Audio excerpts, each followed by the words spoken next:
Hello, we are on the Pauper challenge. We are in round 3. Record is currently 1-1. There's going to be 7 rounds total, so we are on 3 out of 7. I believe if we win all of our next rounds, we should still top 8. And if we win all but 1, I think we can top 16. But at the very least, we definitely top 32. So every game is a lot more important now. All right, so this is an easy mole. This is an easy keep in the blind. We don't know what our opponent is on, but we have removal, we have needle drop, which combos well with bolt and Curse of the Pierced Heart. We have searing blaze with removal and all that good stuff. So we have basically a win con here. We have a clock with the Curse of the Pierced Heart. We have burn spells, 2 of which are interactive. So we're going to keep this hand, and we will scry a Rift Bolt. Now we're going first. We're going to bottom that. We're going to hold up a lightning bolt, and we are not actually going to cast it if our opponent, does nothing. We're just going to hold on to the bolt. Into what our opponent does, of course. Okay, so it looks like a maybe Mono-Black control, which makes Curse a really good play right now. So we're going to go ahead and play Curse of the Pierced Heart. Start clocking out our opponent. They're then out on 19, so hey, 19 more turns, right? Okay, looks like a 2-drop. When it enters, draw a card, lose a life. Wow. Not good for our opponent here. We're going to Searing Blaze this Dusk Legion here. We're going to end the turn, because we can always needle drop on our opponent's end step because of Curse. So there's no reason to just needle drop there instead of... So this way we can hold back both the bolt and the needle drop. Let's see. When it enters, I discard a card. I'm just going to needle drop my opponent here. Oh, okay, sweet. Discard needle drop. Alright. Thermal Alchemist. Probably the best draw we could have gotten. So we're not going to kill this because it's not really a clock right now. And if our opponent plays another one of those, we're going to bolt them and then Fire Blast them.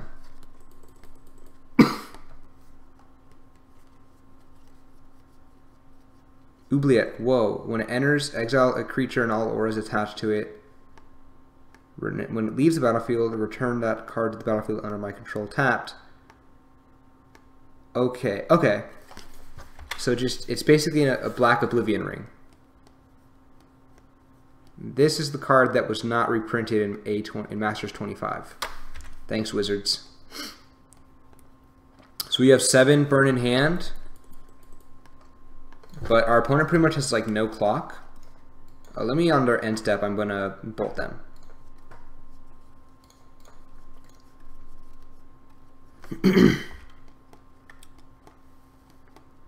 A second Fire Blast is actually pretty good because that's lethal right now, but we do need one more mountain. Any burn spell is lethal at this point because our opponent gets cursed anyways. So they're losing 1 every turn. So within the next few turns we should have the win. Yep.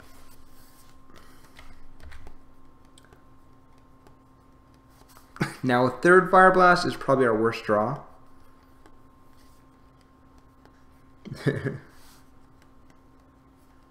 But a mountain is fine.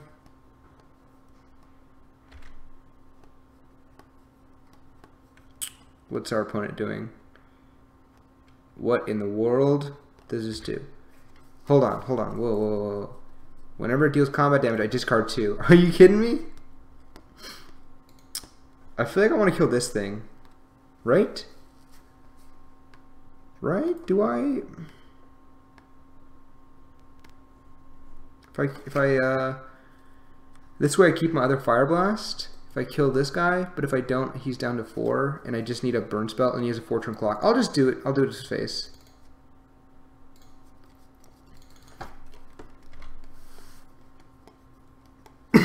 Discard Fire Blast.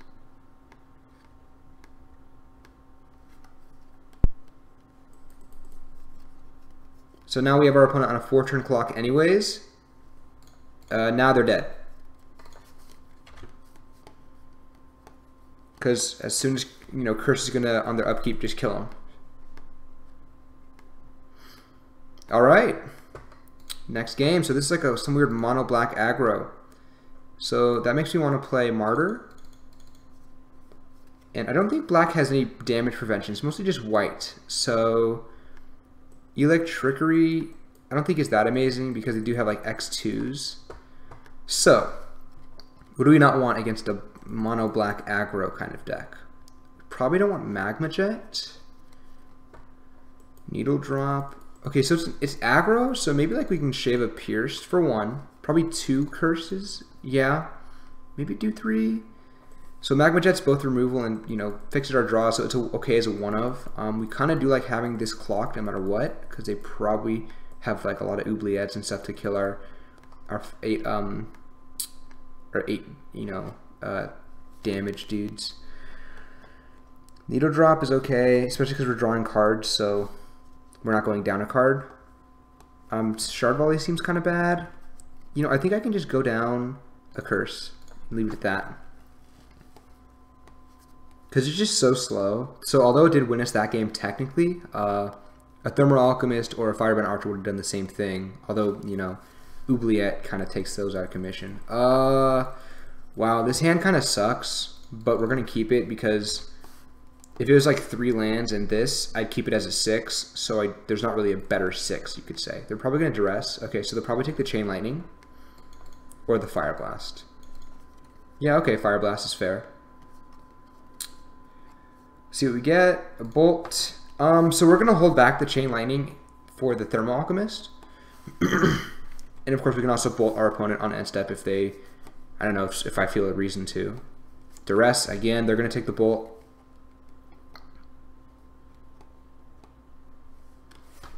And now I can Thermal Alchemist. Okay, so they kept a hand with 2 Duresses and 1 Swamp. I don't know if that was correct. Well, no, that should be, that's fine. Like, that's not a big deal. It's just like our opponent didn't get the land. And they were going second too, so they were good. Like, they should have, that's a good keep actually. Okay, so they lose a life. Sweet, sweet, sweet. I'm happy with that. Happy with that. So we're gonna ping our opponent. We're gonna Chain Lightning.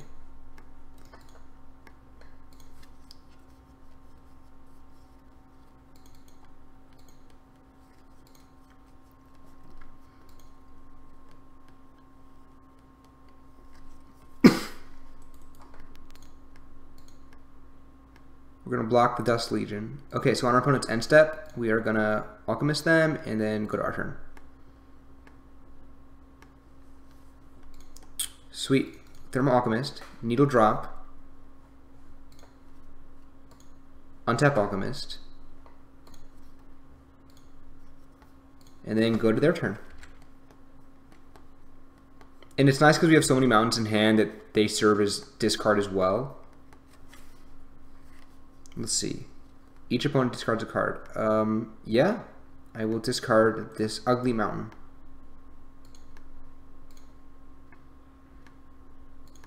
They can't attack because I'll just block with Thermal Alchemist. Tap. Yep. So double Fire Blast is good. Okay, so let's see. Do we have lethal here? That's 7, 8, 9, 10. We're close. So I think at this point, we're just going to wait for our opponent to make us discard a card.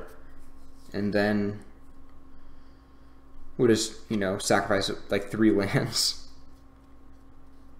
Gary, Tendrils. X damage to a creature, gain X life, where X is the number of swamps you control. Gain 4.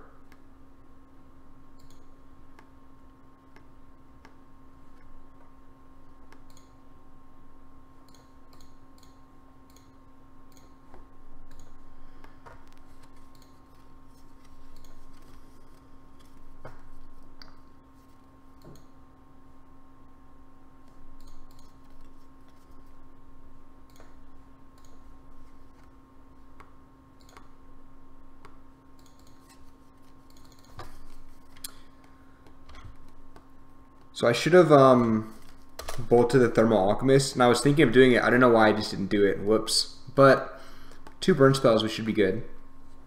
Fire Blast, 1 more spell to go. If they'd arrest me, I'm going to have to let them take it because I can't go down this much on lands. If they make me discard a card, I'm going to have to let them do that too. Even if they play that ninja guy that makes me discard a card, it's going to suck. But because then I have to draw like a land and a bolt, and like I have to draw 2 more cards in a row instead of like 2 more specific cards. With these 2 mounds out, I can play anything off the top of my deck. Right, so this is where I messed up. If I had Shard Volleyed my own Thermal Alchemist, they would not have gained a life, and then they'd be at 4 and I would have won last turn. So I even thought about it. I don't know why I just didn't do it. So suspend Rift Bolt. Looks like we're probably fine anyways. We're still going to make it.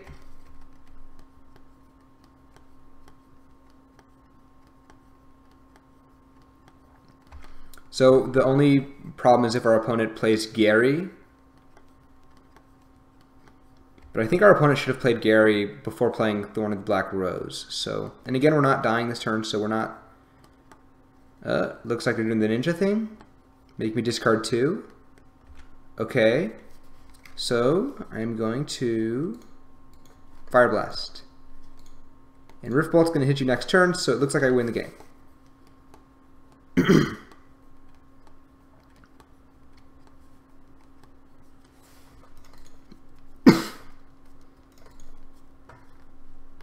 So, Rift Bolt. Bolt you. Alright, we win. So, we could have won a turn earlier if we had Shard Volleyed our own Thermal Alchemist. So, because Tendrils gained them 4 life, so Shard Volley was essentially, could have become like deal 4 damage instead of deal 3. So, they would have been at 4, not 5. Otherwise, I think we played okay. Our opponent, you know, they just... I don't think they have a good matchup against Burn, to be honest, because we can generally like play all of our cards out before they make us discard, and you know, I think their deck's probably better against like control-y decks and grindy decks that don't really have many answers to flyers, etc., etc. So that was game 3. We are now 2-1 in the record out of 7 games. If we win literally everything else, we most likely top 8, and if we lose one more, I do not think we top 8. But we might top 16 if we just lose 1 and then win the rest. And that's fine with me because you still get prizes and stuff like that. Of course, I'm fine with going to top 32 and just getting my money back. This is my first time in the Pauper Challenge too. To be honest, I haven't played Pauper Burn in a while. I haven't really been playing Burn that much lately, except in paper. I think Affinity's, you know, has more game, I guess you would say, so Burn can win, but Burn doesn't really place high very often, whereas Affinity can generally do that. So, Pauper Burn, 2-1, that was round 3, we have 4 more rounds to go. Thank you guys for watching.